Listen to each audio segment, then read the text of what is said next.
together. Good to have you. Hi. We're so happy to be working with Ericsson and you in particular. So I assume that, like me, you're pretty impressed with that guy and his Yes. conviction about the SDGs. But I'm impressed with Ericsson and its commitment to the SDGs, which is beyond what most companies have. Talk about why you care about the SDGs. What makes them different from other past efforts at social improvement? Sure. Yeah, no, I mean, what an inspiring start. So I'll try to keep the energy going. I mean, Ericsson is a company where, over 140 years old, and were founded on the premise that communication was a basic human need and should be available for all. And I think that really sort of, we carry that forward, through our history and what we do. And so actually, even before the SDGs, the global goals were set in 2015, we also have a Jeffrey Sachs connection. We were working with him in the Millennium Development Goal project. And, I think that learning actually is thinking about the interventions, what technology could do as a real tool of development. That was a great base for us to learn from, and so that we were really keen to be part of even thinking through and being a part through the Broadband Commission for Sustainable Development and a number of advocacy groups, to be part of really thinking about those goals as they were being developed. We, of course, hoped that we would get technology a bit more front and center in, really embedded in the goals. But I think, maybe what we could say is the lessons we learned from the past, where I think the SDGs have really succeeded, are very much what Adam was saying, that they are global. I think, previously perhaps they were a bit more targeted on sub-Saharan Africa, or, it was, it didn't feel global. And I think that was why Ericsson felt it was so important to be a part of launching them in 2015. And so we were really the first in our industry to embrace them. And I think not only our industry, but let's not forget, at that time, I don't think it was as obvious that the private sector had such an important role to play. I think that was still early days. Now 5 years later, it's I think it's a bit more commonplace. But we really felt that Ericsson, the technology we deliver is so ubiquitous. We did research with Jeff Sachs and Columbia University, and we understood that the communication ICT technology could help to not only achieve all 17 goals, really cross-cutting all 17, but in some cases even accelerate their achievement. And so I just think it's, and I maybe you can even touch on the comments about, like CSR being maybe kind of an add-on or a nice to have. I think where Ericsson has really, where we strive and where we have put our focus is that it is the technology we deliver, the expertise of our employees, that is our core contribution. And so I think, greater than any perhaps, check we could write or, philanthropic endeavor, we really want to look at how can technology, and we believe it is really the backbone of sustainable development. Yeah, that was well said. And as one of the companies that is most centrally building the technology that's creating the networks that are stitching the world together, which then are the key tool for achieving these goals, it is a natural synthesis for you. So that's really good. Maybe you should talk a little bit about networks and some of the revelations you guys have had, especially even in the COVID time, about how networks are even more important than some people realize. Yeah, I don't think it's our revelation, but maybe I think that the COVID-19 situation, as even brought up in the last session, I think it really has kind of crystallized for a broader stakeholder group about how critical network infrastructure really is. It is a critical infrastructure to society, and I think that just has been highlighted. It has enabled well, even in our case, it's enabled Ericsson to, work remotely. We have 85,000 employees that are working across 180 markets, and we were able to pivot to do that, very quickly. And that, we certainly see that replicated across the globe. And as well, I mean, it's a personal example, but I'm American, but I live in Sweden. To be able to really, I won't be going home this summer to visit my parents or my family. So to be able to really connect and be able to, to at least, as much as possible virtually stay in touch, I think is also pretty important. And I think, I would submit that Ericsson, in keeping those networks running across the world, we've had our own version of frontline workers because it's such an essential component for society. Yeah, and I think it's going to be interesting to watch going forward. I think, there's this global epiphany that really has happened about the centrality of networks to effective functioning. I mean, it used to be, a relative elite techonomic kind of community that would realize that, perhaps. Now, anyone who doesn't see it is not paying attention. So I would say we may have built inadvertently a global political constituency for the reliability and the extension of networks, which I hope is the case. Not for Ericsson's sake so much, but because, like, when we talk later today about education in the United States and this crisis that has emerged with 30% of American children don't have the connectivity they need to learn at home, even though schools are going to be closed. I keep repeating that stat because it's just so horrific. I think it wouldn't be the worst time to show a video that you brought with you. That Josh, could you cue that up? Yeah, and before I do that, let's see, I'm going to bring David. I think this is probably what you were looking for.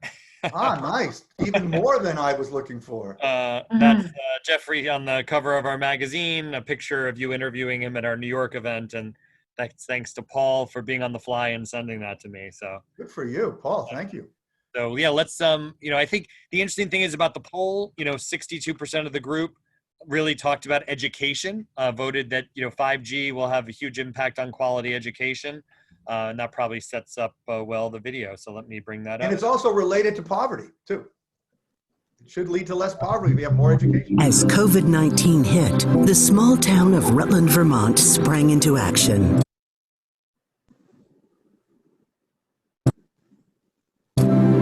Together with Vermont Telephone Company and Ericsson, they got students ready for remote teaching in a matter of weeks. This is the story of how Rutland kept schools running.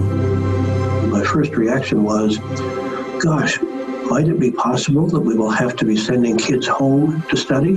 Why, it's almost hard to believe. When we first heard about the COVID-19 crisis and that we would be closing, many teachers set up packets of materials to send home with kids, but then we quickly realized that we were going to be out for a while and we needed to be able to communicate with children every day to move their education along, and that a packet wasn't going to do that. The situation was that the students had no access to internet at all. Their ability to do remote learning was impossible. We wanted to make sure that our oldest students would be able to graduate. One of the things we realized was that internet connectivity would be a massive challenge to our students. We contacted BTEL and I said, can you please help us get our families connected? They reached out to Ericsson and the work just took off from there.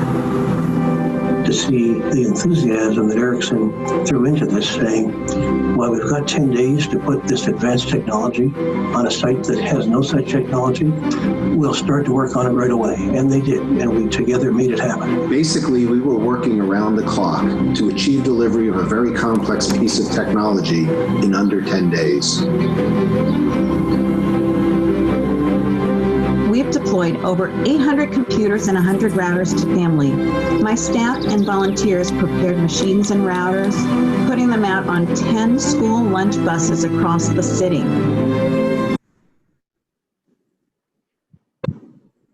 Cellular connectivity is more important than ever. This is how we keep America running. It was fabulous.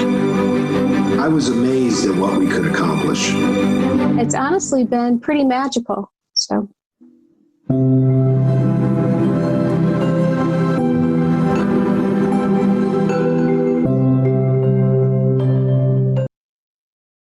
video, Heather. And I like it Thanks. short. It's short because we are obviously, as always, with the conference tight on time.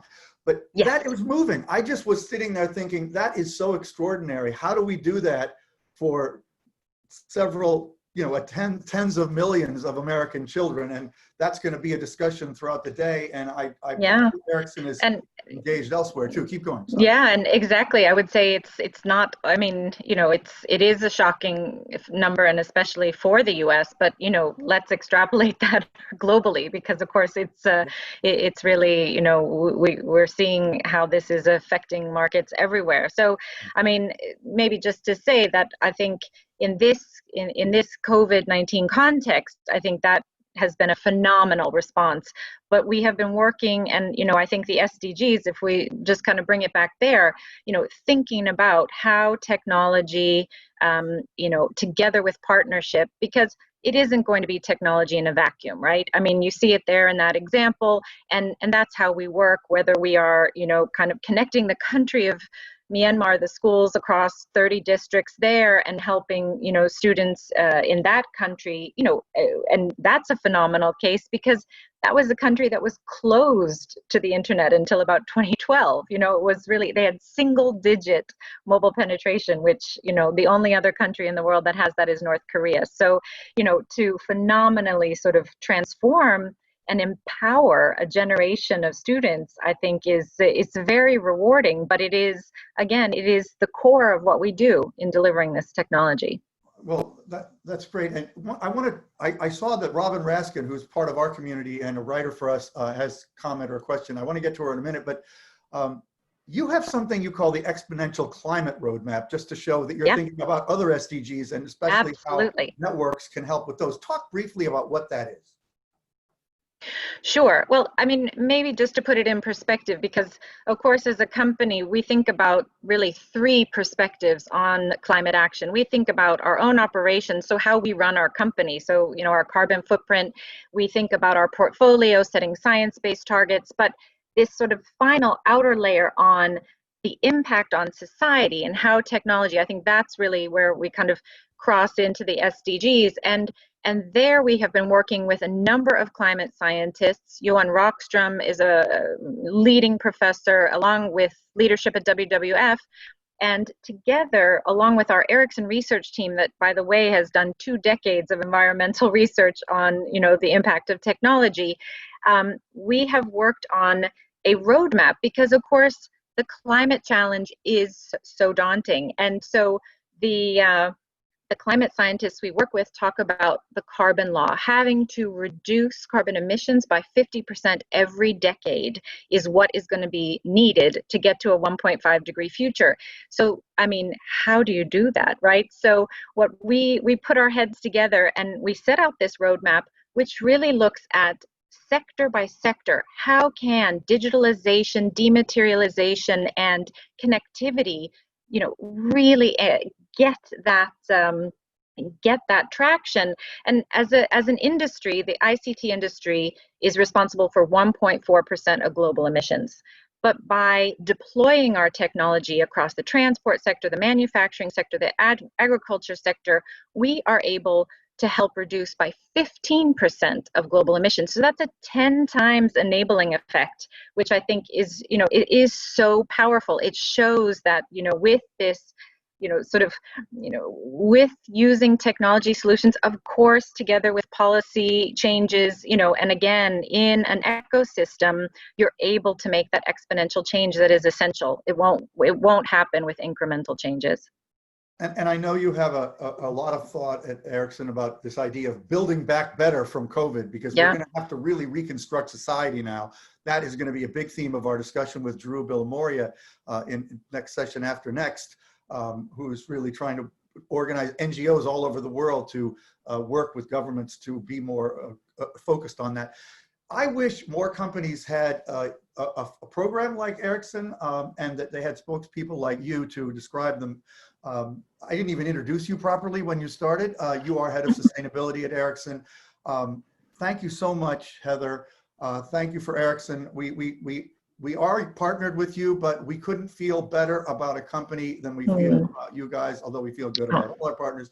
But you guys really are an extraordinary company, and we really learn from working with you every day. So thank you. It's been a pleasure. Always happy to talk about the SDGs. Thanks, David.